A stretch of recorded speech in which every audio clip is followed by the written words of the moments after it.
আমার কাছে একটা শর্টকাট আছে। ভবানীপুর জিতলেই বাংলার জয়। কলকাতায় শুভেন্দু অধিকারীর মনোনয়ন জমায় হাজির হয়েছিলেন অমিত শাহ। এদিন মঞ্চে মা কালীর ছবি দিয়ে বিজেপি নেতা শুভেন্দু অধিকারীর কেন্দ্রীয় স্বরাষ্ট্রমন্ত্রী অমিত শাহকে স্বাগত জানান। অমিত শাহের সঙ্গে ছিলেন শ্রমিক ভট্টাচার্যও। মঞ্চে উঠে অমিত শাহ বলেন, 4 কেন্দ্রে মনোনয়ন জমা দিতে এসেছি, তবে বিশেষ করে শুভেন্দুর জন্য। বৃহস্পতিবার হাজরায় কর্মসূচিতে উপস্থিত থেকে অমিত শাহ রীতিমতো হুঁশিয়ারির সুরে বলেন, বিজেপি এবার 170 বেশি আসনে জিতবে বাংলায়। একটা একটা করে আসন জিতব আমরা, আর সেইভাবেই 170-এ পৌঁছে যাব। তবেই পরিবর্তন আসবে। আমার কাছে একটা শর্টকাট আছে। ভবানীপুর জিতলেই পরিবর্তন নিজে থেকেই হয়ে যাবে। শুভেন্দু অধিকারীকে ভবানীপুরে প্রার্থী করার পিছনে যে গুরুত্বপূর্ণ কারণ রয়েছে তা এদিন স্পষ্ট করে দেন অমিত শাহ। তিনি জানান, প্রথমে নন্দীগ্রাম থেকে লড়াইয়ের কথা ভাবছিলেন শুভেন্দু, কিন্তু তার পরামর্শেই ভবানীপুরে লড়ার সিদ্ধান্ত নেন। শাহের কথায়, আমি বলেছিলাম শুধু নন্দীগ্রাম নয়, মমতার ঘরে ঢুকে তাকে হারাতে হবে। পুরো বাংলায় পরিবর্তনের জন্য ভবানীপুরে শুভেন্দু অধিকারীকে বিপুল ভোটে জেতাতে হবে। বিধানসভা নির্বাচনে বাংলার জয় নিয়ে আত্মবিশ্বাসের সুরে অমিত শাহ বলেন, বাংলার মানুষ বলছে তৃণমূল টাটা বাই বাই। সারা বাংলায় মুক্তির জন্য ভবানীপুর থেকে বিপুল ভোটে জিততে হবে।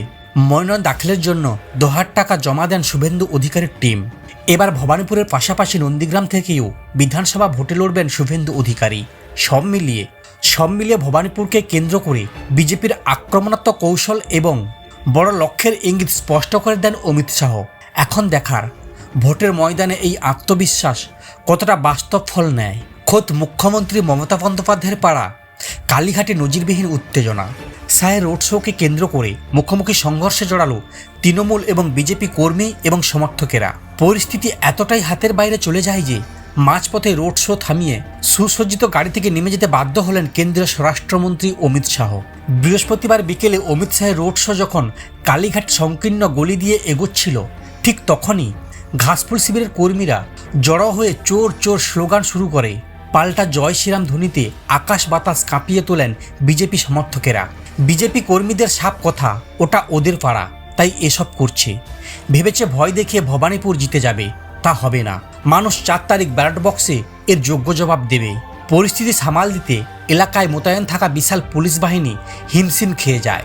দুই পক্ষের মধ্যে হাতাহাতির উপক্রম হওয়ায় নিরাপত্তার খাতিরে অমিত শাহকে রোড শো হুড খোলা গাড়ি থেকে নেমে পড়তে হয়।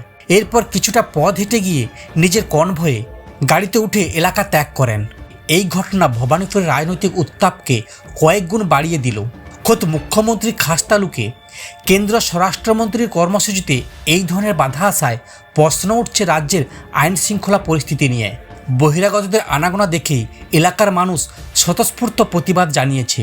অন্যদিকে বিজেপি একে গণতন্ত্রের কণ্ঠরোধ বলছে। কালীঘাটের এই গোলমালের রেস এখন সারা শহর জুড়ে। এখন দেখার 4 তারিখের মহাযুদ্ধে কার পাল্লা ভারী হয়।